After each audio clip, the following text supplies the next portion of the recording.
So, Paul Nelson, first of all, welcome to the show today. Hope you're feeling well for a Monday. Yeah, thanks very much. It was a bit of a blue Monday this morning, coming in, raining and horrible train journey. So, yeah, I've very much been thinking about holidays and where to go. Well, that's just it, isn't it? It's now that kind of time where people do want to do exactly that. So let's say, Paul, that I want to head away for 2017. Where are this year's travel hotspots?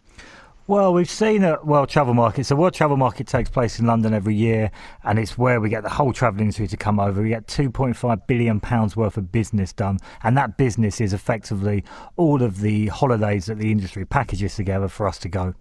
And we've seen that for this year, 2017, we're going to see quite some more long-haul destinations that become popular. So China, India, Cuba, Mexico are all places that we're expecting to see a real upturn in and increase in numbers of British tourists coming along. And that's kind of a couple of mixtures of reasons, really. You've got some of the issues that we've had and are having in some of the more short-haul destinations that seeing capacity move away from there.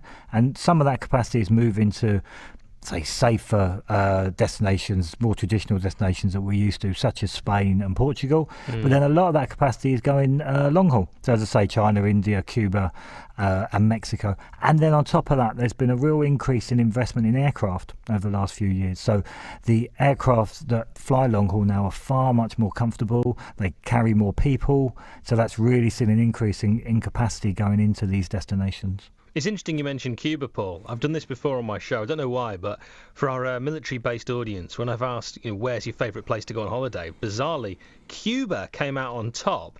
And that would have obviously been a few years ago. I'd imagine now it's going to start to change. I think that's why it's quite popular now, to be honest. I think for the next couple of years, people will be able to go over and see that more authentic Cuban experience. But yeah, you're right. Obviously, I think as the years go by and it opens itself up more to the kind of Western culture and globalization, that they might start to lose that authenticity that they have. So you're saying see it while you can when it's like this, with those classic cars and all that. Yeah, exactly. I mean, that's what you want to go over there for, isn't it? So now's the time to do it, really, over the next couple of years. Now, Paul, is purely my own interest here piqued from what you've said so far, but where is your favourite holiday destination in the whole world? Okay, I'll give you two. So from a short haul perspective, I'm a big fan of Croatia as a country. So I really like Dubrovnik and Split and all the islands that you can get, and you can travel to. There's so many islands. They've all got different kind of cultures and different vibes to them. So the diversity. Have you done the Game of Thrones tours there? I haven't done any of that, no, but I've done quite a bit of island hopping, and yeah, it's they're so beautiful and they've got such different, as I say, such different vibes really, despite the fact they're so close together. And then from a long haul perspective, my favourite country is probably South Africa. So go down to Cape Town and then do a bit of the garden route and do the safari. And at the moment, South Africa is incredibly good value due to the exchange rate. It's probably the best valued country to go to. So they'd be my two top tips. I want another tip from you now. Okay. You mentioned it's Blue Monday. It's called that Blue Monday slump. Go on, give us some tips on how we can get out of that.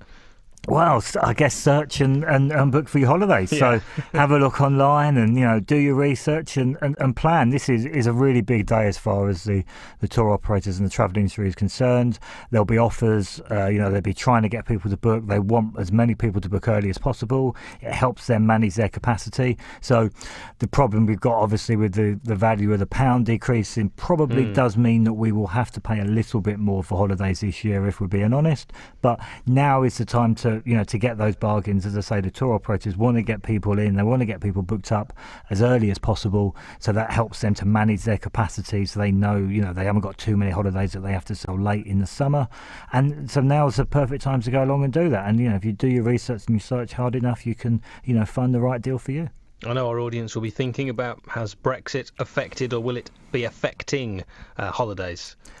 As I said, the key one for this summer will be the price. Because of the impact it's had on the pound, that will probably see, particularly to those destinations within the Eurozone, so with the Euro exchange rate, you'll see them probably be a little bit more expensive than we would like. And then behind the scenes for the next couple of years, once it's triggered and we have to go into it, there's all manner of legislation that the travel industry adheres to from a European perspective that covers health and safety standards, that covers tax, that covers security. So we'll see the industry having to either adopt some of that, so keep that within UK law, or have to do new legislation, new laws, new rules and new procedures. Hopefully from a consumer perspective and a holidaymaker perspective, we won't see too much change as far as that's concerned, but the industry will be working behind the scenes on a lot of that type of stuff. I bet, yeah. Where can people head for more information, please? So please head to WTM.com. Paul, just out of interest, do you have any connections yourself to the armed forces? The nearest connection I have is that I do British military fitness. I'm a big supporter of that. I've been doing that for a couple of years, and that's good. So yeah, I do spend a bit of time with army guys, but that's it. British military fitness, I've had a go at that. You must be in great shape. I'm not bad, yeah, I'm all right. That is it. Talking about the guns and the six-pack, I knew that was what was going to happen with Paul Nelson.